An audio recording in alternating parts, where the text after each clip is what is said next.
expanding just a little bit on lighting. We've been talking about lighting for film and lighting for other things and lighting for different genres of film. My name is Toka McBaror, and if you've not subscribed to this channel, please go down below, subscribe, and don't forget to click that bell so that you'll be notified when we post the next video.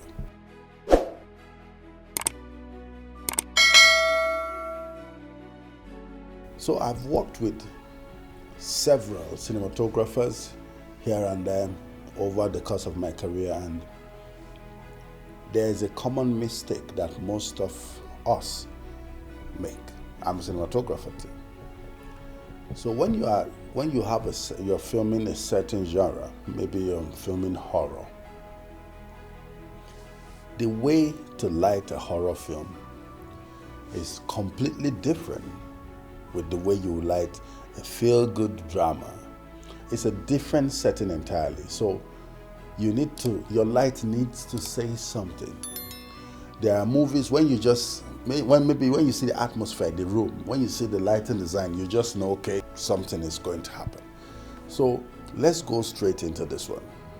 3-point lighting is basic, but there is another level that we call lighting design. I hear so many people say, I'm a lighting designer, I'm a this. And there's a difference between a gaffer and a light design person, because a gaffer is basically an electrician that puts up the lights together. But most gaffers don't know what lighting design is. It's a different thing entirely. So because we are starting, let's just touch on the top, on how. So that as you grow on your own, as you maybe raise money to be in a film school, you'll be able to learn properly and learn more professional things. But this series is for us, the grassroots people that are just starting. So if, for instance, you want to light that store that we talked about in our script that we've discussed, if you've not seen the previous episodes, please go and see them. That way to guide you into where we're going now. I remember we talked about a particular story. Ted is a thief. He went to a store and stole something. They saw him via the CCTV camera. They followed him to his house, picked him and took him to the police station. So let's discuss. Now, lighting a grocery store on a normal day, there's little or nothing you can do about it. It has to be flat and simple. In the kind of genre we're trying to push, it's just drama, or maybe crime drama. Now, keep it simple. Just make sure you can see what you're doing. Make sure the camera sees very clearly, because of course they won't put a backlight. They won't put a table light in that kind of store. It will just be, of course, what they are selling and every other thing. So keep it simple. Just make sure your picture is clear. But it doesn't work like that with when you want to go and film the house, because somebody will be standing. Maybe the woman is standing right at the door, and the police is standing outside, and she's standing by the door. So that is one thing that you need to take note. What that means is that you need to get something, a source of light somehow, so that they can see inside the house a little. You need to put light right from inside, maybe to just show ahead, show what the house looks like. So those are the areas the technicalities begin to come in. So understand this. She's standing by the door.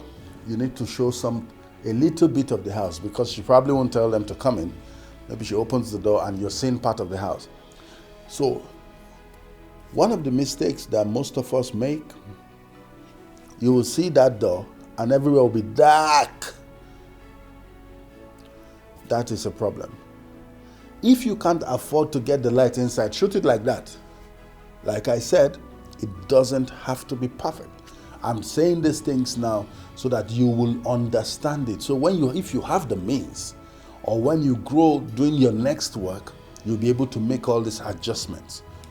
So one of the things I try to do is I try not to make my picture look like it's a picture, like a scene that I'm trying to light. So I try as much as I can to keep it as natural as possible. Now, one of the major issues that we have, you want to light the set. Let me assume we're not filming at all. Will this light in this house be like this? Most likely, yes, because that will probably be on. This will not be on, but that is why it's not so strong. So light as close to normal as possible. So when there's something I used to say, I say light the way you see. Don't light anything extra. Just what I mean by light the way you see, light it as normal as possible. Why must the image be too bright? Is it because it's a film? Is it because we're recording? Is it because we're shooting something? So keep it as quiet and natural as possible. Now, let me say this. I shot a movie in 2017 where the scene, the village, there's no light, there's no electricity. So we needed to light the images with candles. There are other lights there are so many lights you can use to make the room give a balanced light, then push the candle light, make it look like that's what is lighting it. But I didn't have those other lights. All I had were big lights, strong lights. So I needed to use that candle. So what we did, we threw one light from outside the house, then we lit the candle, but we brought the images as close to the candle, as close as possible, just to be able to give it that feel so that you will know and understand that there is actually no light in this village. Now, some people will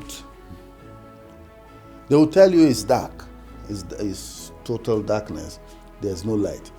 But the light hitting the image is so strong that you can even see it and feel it, that no, this one, there's a light source here. It cannot be this candle. Or you put a candle here. You put a candle here and it's visible to the camera, but the light source is hitting the person, the image from here. So you are telling a different story then.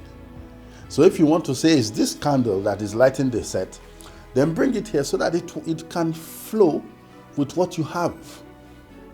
So you bring it here, then you are trying to say that it's this candle that is lighting the image. So it's coming from the same direction.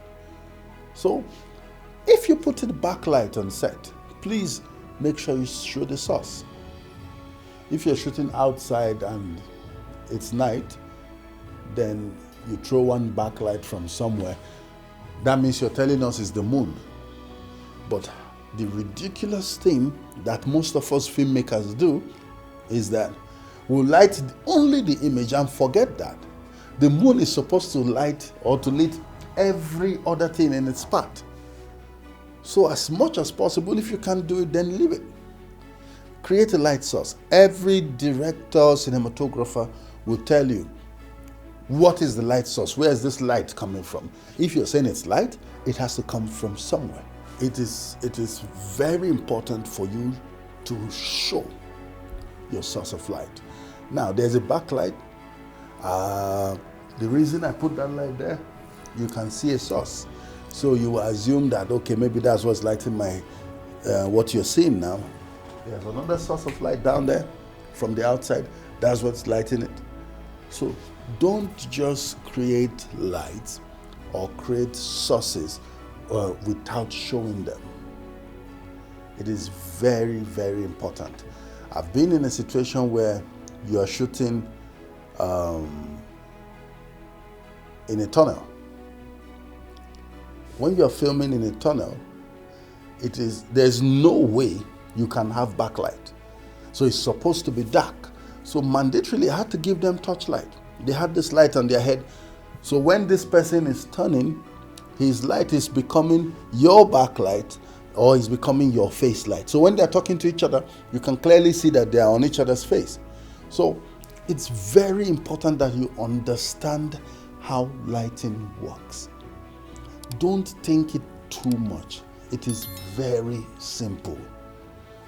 Don't try to create what is not there. Just enhance what is available.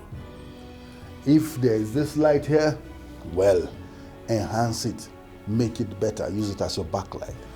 If there is this one light standing right here that is hanging in this house normally, just enhance it, make it better so it behaves correctly on the face of the image. If you understand this fundamental, I tell you, then you will understand the next level that we're taking this to. My name is Toka McBaror. If you've not subscribed to my channel, please go right down, subscribe, and don't forget to click the notification button so that you'll be notified the next time we post a video. I'll see you on the next episode of this series.